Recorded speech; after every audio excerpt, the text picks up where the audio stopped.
अरे बोटी जाई घरवा दुआरवा है।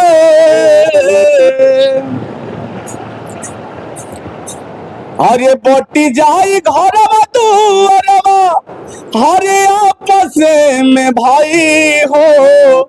हर के करम में बाबू रहे हैं, अके करम में माई हो। हर के करम में बाबू रहे हैं, अके करम में माई हो। नमस्कार राउत, स्वागत बा आपके आवाज चैनल में। रउआ के बता दिए समय हम मौजूद बाणी बेला काटा में। आपके बता दी जनपद गोरखपुर में पिपराइच विधानसभा पड़ता है बेला काटा। आई एक कलाकार बाणा भोजपुरी के, उनसे परिचय कराई। इनके संगीत हम अपने चैनल पे ही गुनगुनाई है, आई सुनल जाए इनकर सुरीली आवाज में। बहुत बहुत स्वागत बा राउत हमारे चैनल में। बहुत बहुत धन्यवाद आपके आवाज में। और हम ये न्यूज के माध्यम से जो भी हमारे भोजपुरिया समाज के लोग देख रहा बा, आप सबके सादर प्रणाम बा। आपके छोट भाई बेटा एंड सिंगर नागेंद्र उजाला गोरखपुरी के तहे दिल से आप सबके प्रणाम बा। ए बाबू नागेंद्र उजाला जी, राउर सुरीली आवाज में हमारे चैनल पे श्रोता लोग सुनल जाता है, जरा गुनगुना दिया जाए। बिल्कुल बिल्कुल, हम आप सबके जरूर अपन जोन भी कुछ बा हम आप सबके सुनाई। अच्छा लगी तो आप सब ये चैनल के माध्यम से प्यार दिया जाए। आई सबसे पहले हमारा जो फेवरेट सॉन्ग बा तो हम सबसे पहले सुनाई। हर एक की जग में हर माई बिना केहू ना, कि जग में हरे माई बिना केहू ना। हरे सहाय ना होई हो, हरे सहाय ना होई हो। केहू के तनो दुलारी बाकिर माई ना होई हो। केहू के तनो दुलारी बाकिर माई ना होई हो। सुख दुख रतिया दिनवा सहली हो, मुख से कुछ नहीं कहली हो। सुख दुख रतिया दिनवा सहली, हम से कुछ नहीं कहली। उनकर अजरा से बढ़ के रजाई न होई हो। केहू के तनो दुलारी बाकिर माई न होई हो। केहू के तनो दुलारी बाकिर माई न होई। उजाला जी, नागेंद्र उजाला जी, रउआ के गौली ही कितना संघर्ष कैले के बाद राउर इतना अच्छा आवाज है। देखिए, आप सबसे यह हम बतावल चाहब कि आप सबके आशीर्वाद से लगभग हम 2017 से स्ट्रगल करती लाइन में। और बेसिक शिक्षा हम मतलब अपने नज़दीकी कॉलेज से लेले बाड़ी, जो उनकी डॉक्टर श्यामा इंटरमीडिएट कॉलेज से, हाई स्कूल प्लस हमारे कोऑपरेटिव इंटर कॉलेज से इंटर पास कैली एनसीसी के थ्रू भी वहाँ पे एग्रीकल्चर के माध्यम से। और हमारे बीए के डिग्री और एमए का हमारे डीडू विश्वविद्यालय दीनदयाल उपाध्याय विश्वविद्यालय गोरखपुर से। अभी ये साल एमए का फाइनल रिजल्ट आई आप सबके आशीर्वाद से। और ये लाइन में हम अपने आप के देखिए एक हम साथ ले ली अपने आप के कि हमके यही लाइन में काम करेगा। और ये लाइन कोनो भी हर लाइन में कठिनाई होले, लेकिन इंसान के संघर्ष वहाँ तक करे चाहिए जब तक उसके पारंगत हासिल ना हो जा। लेकिन फिर भी हम कोशिश करते हैं जहाँ तक जब तक हमके मंजिल हासिल ना हो जाए तब तक हमें लाइन में अपन पूरा दिल जान झोंक दे, पूरा खूब मेहनत करब आप सबके प्यार से आशीर्वाद से। और लगभग जहाँ तक कि आवाज़ के बनावे खातिर हम जब कोरोना काल लगल रहल तो लगभग हम सब कुछ दुनिया का हर चीज़ भूल गए रही। उस समय हमके भी अपनी सिंगिंग लाइन के हमके थोड़ा बहुत 2020 में लगभग उतना जानकारी ना रहल, लेकिन सरस्वती माई की कृपा से हम ज़्यादातर लगभग 2 साल हम हारमोनियम पे और अपने आवाज़ के निखर ली। और आप सबके बीच में जो विवाह कुछ ही आप सुन सकत नहीं, तो आप जैसा सॉन्ग के फरमाइश कल जाए हम बिल्कुल कोशिश करब सुनौले के। राउर नागेंद्र उजाला जी, कैसन लागत आज हमार चैनल पर राउर इंटरव्यू होत बा? देखिए, हम बहुत बहुत धन्यवाद देवी कि आप सबकी जो आवाज़ बा दूर दूर तक आप सब पहुँचाई ला। हम आपके वीडियो हमेशा देखला, बहुत अच्छा लगेला जो आप काफ़ी दूर दूर तक जाके लोगों से इंटरव्यू लेला, बड़ा अच्छा लगेला। आज हम सौभाग्यशाली बाड़ी कि आज हमारे आज माँ शारदा ग्रुप गोरखपुर टीम की आज जो ऑफिस बा बेला काटा में आप आ रहा बाड़ी। तो आपके सबसे पहले जो भी ये चैनल के माध्यम से लोग आपके श्रोता जन देख रहा बा, आप सभी के तहे दिल से नागेंद्र उजाला का प्रणाम बा। और हम चाहब कि आप जो भी कुछ आप रउआ आज ये भोजपुरी दुनिया में आके अपन नई पहचान बनावत बानी, तो आज हमारे चैनल पे 2-4 गो गीत सुना दिहल जाता कि? बिल्कुल बिल्कुल, हम आपके 2-4 गीत जरूर सुनाई। और देखिए जो हमारा लक्ष्य बा हम बहुत सारा ऑडिशन में भी भाग ले ली और ऑडिशन के भी 2 राउंड 3 राउंड भी फाइनल कैले बाड़ी, कुछ नसीब ना साथ देले बा, लेकिन फिर भी संघर्ष जारी बा। और आप सबके बीच में एक शॉर्ट मूवी भी हम कैले बाड़ी और फिर आगे भी नेक्स्ट प्लानिंग बा। ताई हम एगो और आप सबके सॉन्ग सुनाई ताकि सिंगर हुआ वाला जो हर प्रकार घर विधा के गाना सुनावे। बिल्कुल बिल्कुल। ताई हम आप सबके बीच में आप सबके ये आवाज जौन बा हम जरूर एक गाना सुनाई एगो और आई कहे बा। हर की बिरहिन जोगिनिया रे बना गइला बालम, हर दिल में हमारा यगिया हर लगा गइला बलम। अरे हमसे मुँह मोड़ के अरे अकेले घर छोड़ के अरे जियते जी हमके अरे मुआ गई लबलमु। एगो पत्नी का भाव बा, कहती कैसे, अरे की गावा ना करा के राजा चली गईला बाहरवा, अरे आई बना तो चल जाई अरे हम हूँ नई हरवा कि तोहार आइल नहीं खाए आ रोटी भात के बुझत नहीं खा हमारा बात के कि तोहार आइल नहीं खाए आ रोटी भात के बुझत नहीं खा हमारा बात के। लेकिन देखी हम चाह की कुछ हम एल्बम गोले बारी हम के बीच थोड़ा सुनाई आप सबके बीच में। ताई एक बहुत ही प्यारा भाई के आज के समाज के देख के हम एक गाना गोले रही। अभी हम राम मंदिर पे भी गाना गोले रही, प्लस आपके प्रयागराज पे भी गाना गोले, लेकिन एगो समाज में भाई के बंटवारा भी एगो गाना गोले बानी। ताई हम चाहब कि वो भाई खातिर जो आज के समाज में चल रहा बा हम ऊपे 2-4 लाइन सुनाई आप सबके बीच में। अरे बोटी जाई घरवा दुआरवा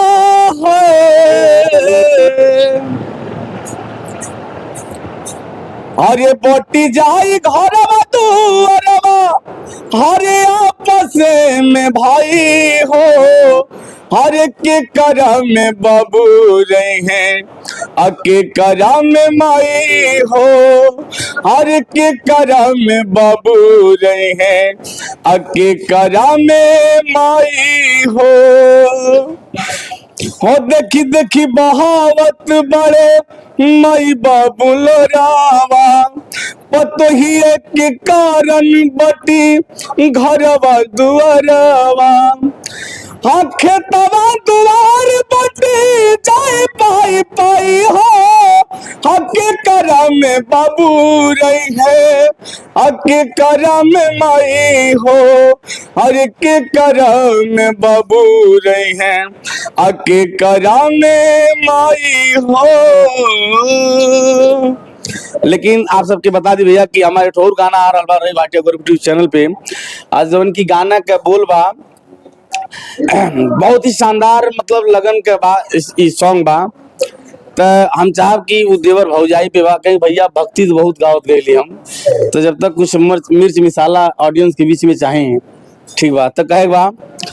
छोड़ा ये जानू कइल बदमाशी कबो हो जाई हो तोहरा के फांसी हो, कबो खेली जाइबो खूनम के होली।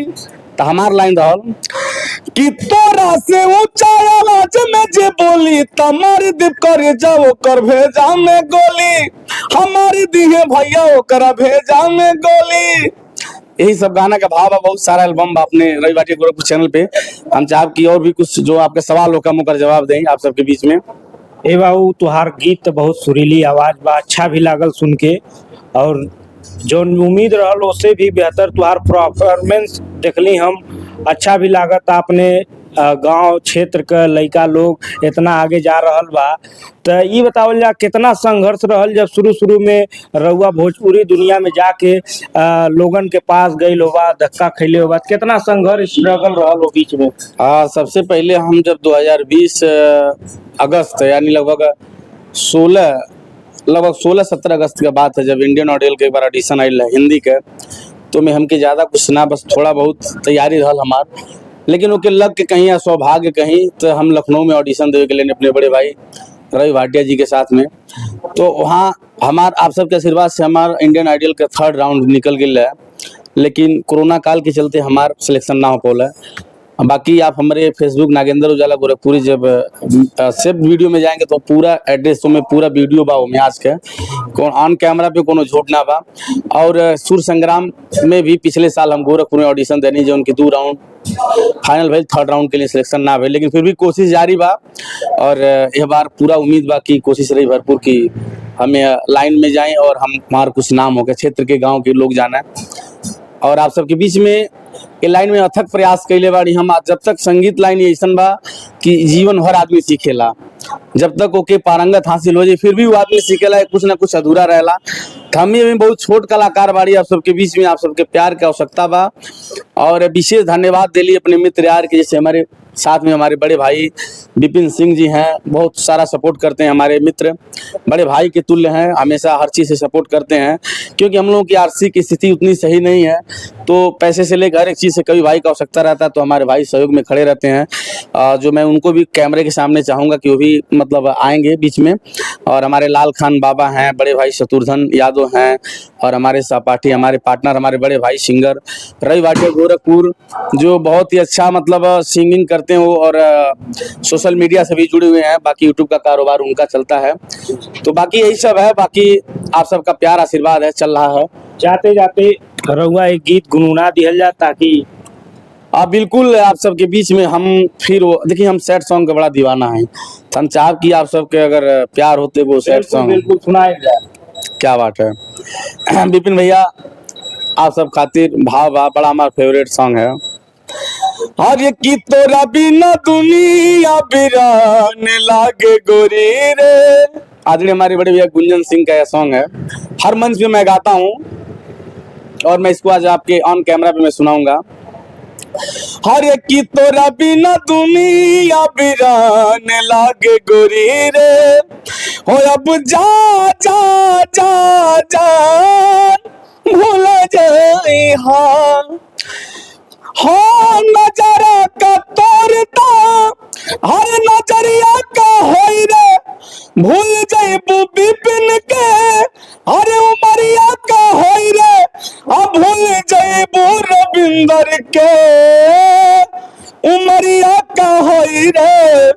अरे जिंदगी और थी उम्र बेजान लागे गोरी रे, आ तोरा बिना दुनिया बिरान लागे गोरी रे, कि तोरा बिना दुनिया बिरान लागे गोरी रे।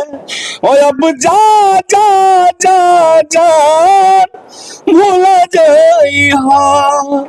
बहुत बहुत धन्यवाद आप सभी के, ये भी चैनल के माध्यम से देखा था, तो आप सबके बहुत बहुत धन्यवाद देव जी भैया हमारे बीच में आप पहले। हम चाहब कि आप हमारे दर्शक से आप का कहब हमारे बारे में, या चाहे अपने बारे में कुछ बताएं दर्शक से। आपके बता दी वाकई में इनकर आवाज बहुत सुरीली बा।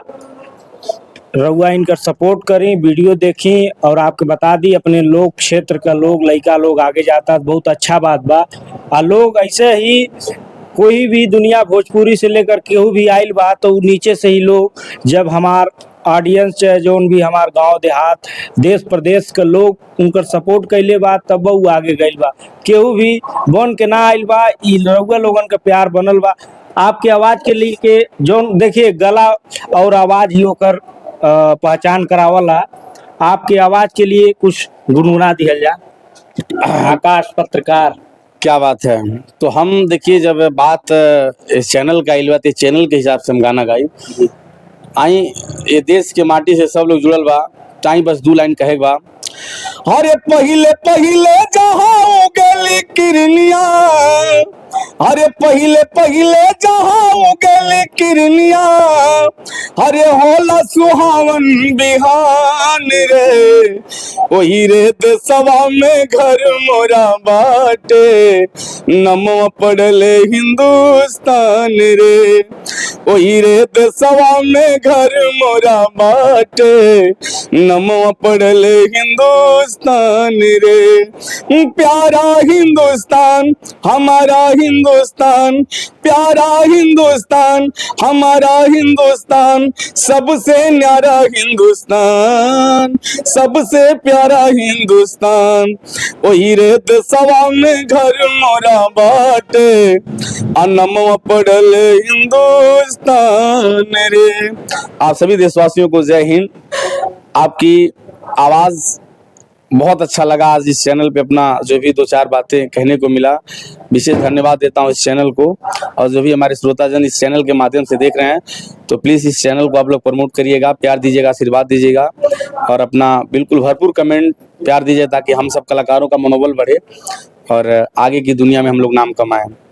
आप सभी को बहुत बहुत धन्यवाद इस चैनल के माध्यम से। बहुत बहुत धन्यवाद। अच्छा लागल मिल के और काफी सुरीली आवाज बा। रउआ सर उजाला का सपोर्ट करी, ये अपने क्षेत्र गोरखपुर के मिसाल बाणे और इनका सुरीली आवाज बा, तो देखत रही और कमेंट बॉक्स में जरूर बताइबा राउर का राय बा। तो नमस्कार, जय हिंद।